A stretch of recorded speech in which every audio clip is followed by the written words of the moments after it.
Mukama waffe Yesu Kristo yeebazibwe nnyo bamikwano mwasuze mutya bannange nze saasuze bulungi simanyi oba mmwe muli bulungi simanyi oba kyendaba kye mulaba naye olwaleero twena aksidenti eyaguddewo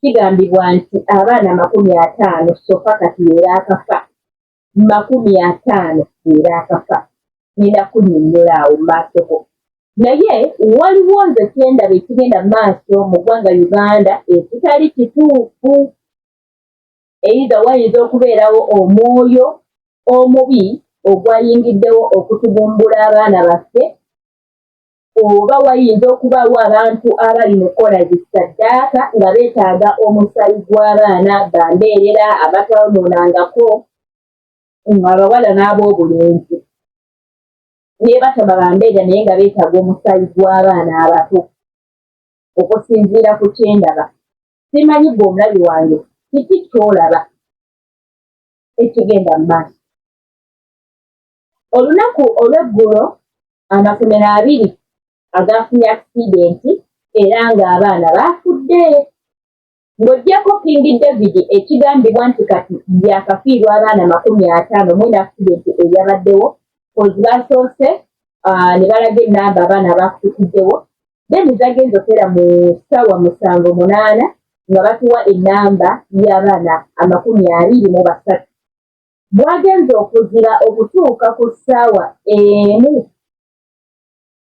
amawulire ne gafuluma nti abaana baaweze 50 abaakafa 50 abaakafa ate ng'abali mu ddwaliro bagambye nti naabo bagamba nti abaasinga tusobola bakyaliwo embeera mbi ddala wabula waliwo n'essomero eddala ly'essaako terinnya nabo baafunye akisidenti era ne bafiirwa abaana wakati wa 20 n'obugwamu era nga nabo babadde bagenze kuttuwa ku lunaku lwe lumu olowooza kiki ekigenda mu maaso njagala otunula olabe tulina spiritual world era eri real spiritual world zino ziri 2 tulinamu spiritual world ey'ekizikiza eyo eya sitaani eyo tugimanyi esaddaaka era n'abagigoberera abagoberera enkola eyo nga basinza sitaani balina okusaddaaka balina okuliwa omusaayi kati nze ndaba tuyinza okuba nga tulinamu abantu mu ggwanga Uganda abali mu kukola saddaaka bwe guba nga si mwoyo nga gwaze bujjija from nowhere tulinamu abantu abali mu kukola saddaaka nga beetaaga baana musaayi gw'abaana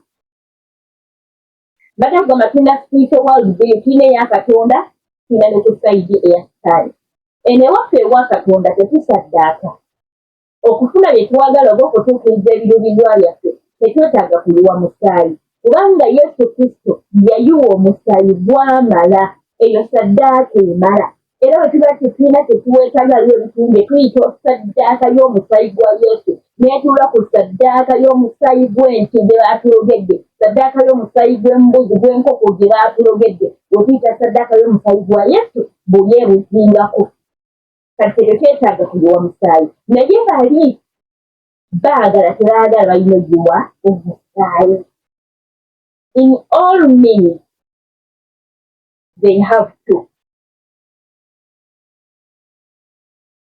abazadde musabire abaana obalaba ntandikira kugamba saasuze bulungi ne woba toli wano Uganda ng'olina omwana mu ggwanga Uganda teweebaka sabira omwana wo nakola vidiyo awo ne ŋŋamba nti oba baddewo zituwa naye kirowooziza mwendaba nga naye bazijjawo era abaana baffe bagenda kufa okera oli omwo yayingira essomero eryaliko geeti nga liriko n'asikaali n'atuuka okuyingira mpaka mu kiraasi n'asalaasala abaana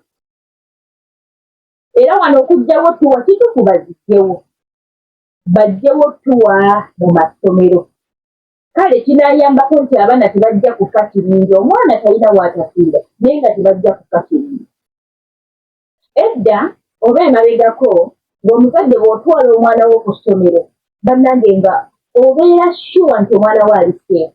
Naye olwaleero essomero lyafuuka kattiro, amasomero gafuuse kattiro, abaana baffe bayigidde emize emibi ku masomero, abaana bayize ebisiyaga, abaana bayize obwenzi, abaana bayize emyenge, abaana bayize enjaga nga babiyigira mu masomero. Era omwana wo wabanga ali mu ssomero tali seefu, omwana wo agenda kubeera seefu ng'okanyizza amagezi.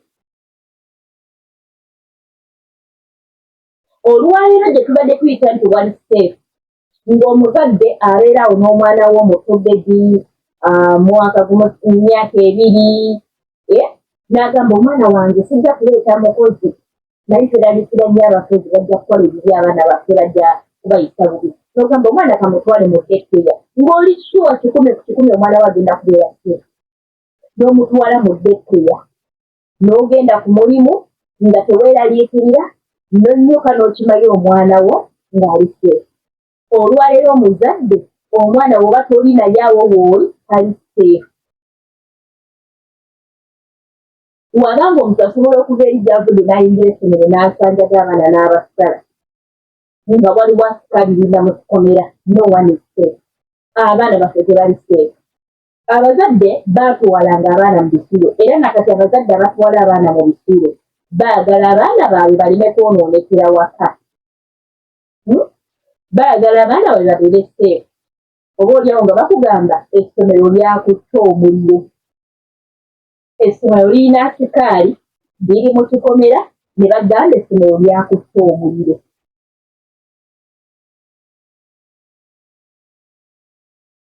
Kati bannange omuntu akole ki? Tetugaanye bino bituukawo mu mawanga gonna, naye waliwo kyolaba nga kisusse we kyalikomye, nga kino olaba kiriko saponsa. Yugayize ekigenda mu maaso mu baana baffe kiriko saponsa. Ate abaana bagenda batira mu malwaliro. Otwala omwana wo nga yalwaddemu omutwe, musujjasujja, n'otuuka mu ddwaliro ne bamukuba empiso nga yegenda okuggyawo obulamu bwe, oba ne bamuwa eddagala nga lyerigenda okuggyawo obulamu bwe. Mbuulira omuzadde ng'omwana we yafiiridde mu akisidenti, mbuulira butya bwawulira. Waliwo omuzadde yafudde, abadde alina abaana 3-4 ku ssomero eryo, bonna baagenze kutuwa, bonna baafudde. Muze omuzadde oyo era puresha zaamukubye n'afa.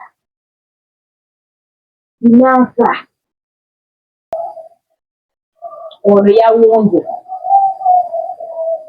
ono maama yawunze, oyo yawunze. Ate nga si ono yekka kubanga bonna tebasobola kubalaga, bagamba nti olwaleero abaana 50 be baakafa. 2026 tegubadde mwaka mwangu, naye sabe Mukama agutusomose tuguveemu osanga 2027 tunaabeera bulungi. Basooka ne bayiwaawo manyi ennyumba z'abantu babasengese obulumi, amazega gali mu kukulukuta mu ggwanga Uganda. Amazega guno omwaka banange Mukama atuwe ekisa. Guno omwaka twetaaga kisa. Mbabulire guno omwaka tulekeyo okusaba obugagga, tulekeyo okusaba simanyanga biki, tusabe ekisa. Naye guno omwaka ogumalako twetaaga kisa. Kisa twetaaga kisa. Mukama ayowe ekisa. Bw'obanga okyasaba emmotoka, bw'obanga okyasaba simanya bakuwa ennyumba, ebyo Mukama anaabikwongerako, naye saba ekisa. Kimaamire ku ggwanga Uganda. Mutuufu waliwo ebintu by'entunuulira ebigenda mu maaso n'Omukama. Kiki kino?